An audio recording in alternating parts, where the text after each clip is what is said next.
Thane police ने एक छोटे बॉलीवुड निर्माता और उसके सहयोगी को फर्जी कॉल सेंटर चलाने और लोकप्रिय विवाह वेबसाइट जीवनसाथी.com पर नकली प्रोफाइल बनाकर महिलाओं को ठगने के आरोप में गिरफ्तार किया है। इस गिरोह में अब तक 30 महिलाओं को निशाना बनाया गया, जिनसे कुल मिलाकर लगभग 1 करोड़ की धोखाधड़ी की गई है। पुलिस जांच के अनुसार आरोपी शादी के इच्छुक पुरुषों के नाम पर आकर्षक प्रोफाइल बनाते थे और उन्हें भावनात्मक रूप से फंसाकर पीड़ित महिलाओं से पैसे ऐंठते थे। इस ठगी में इस्तेमाल किए गए 9 लैपटॉप और राउटर को मुंब्रा पुलिस स्टेशन के अधिकारियों ने जब्त कर लिया है। पीड़ित महिलाओं की शिकायत पर मुंब्रा पुलिस ने सक्रिय होकर मामले की जांच शुरू की।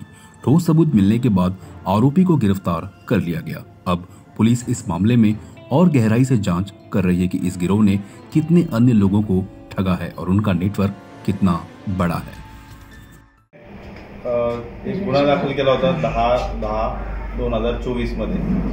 एक मुलगी आहे, तिला जीवनसाथी.com वरनं एकाने प्रपोज केलं आणि त्यांचं लग्न ठरलं।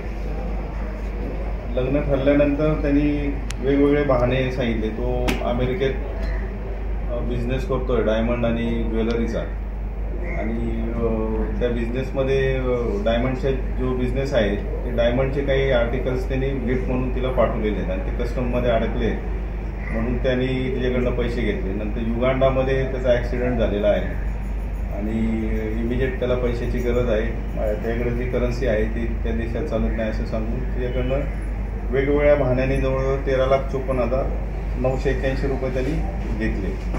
त्यानंतर हे बरेच दिवस चाललं होतं म्हणून तिला संशय आला आणि मग तिने पोलीस स्टेशनमध्ये गुन्हा दाखल केला।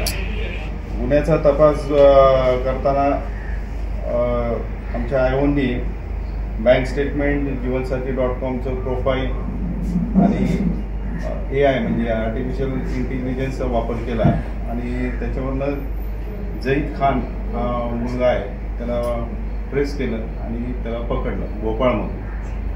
जईद खान जो आहे त्याकडे इंट्रोगेशन केल्यानंतर दुसरा जो मुख्य आरोपी आहे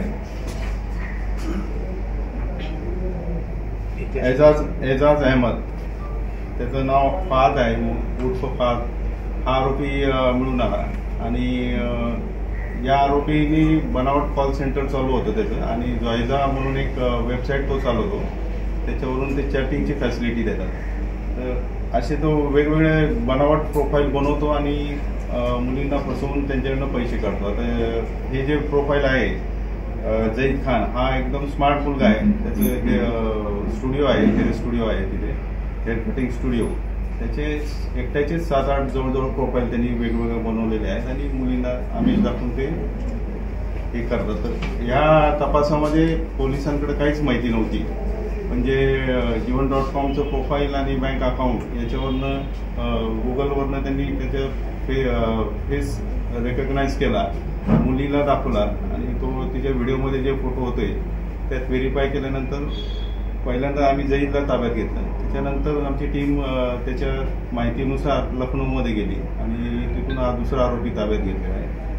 त्याच्या कॉल सेंटरमध्ये रेडचं काम चालू असताना आरोपी आला, तर थार गाडीमध्ये तो आला होता, पण त्याच्या लक्षात आलं काही गडबड आहे म्हणून मग तो थार गाडी घेऊन पळून चालला होता।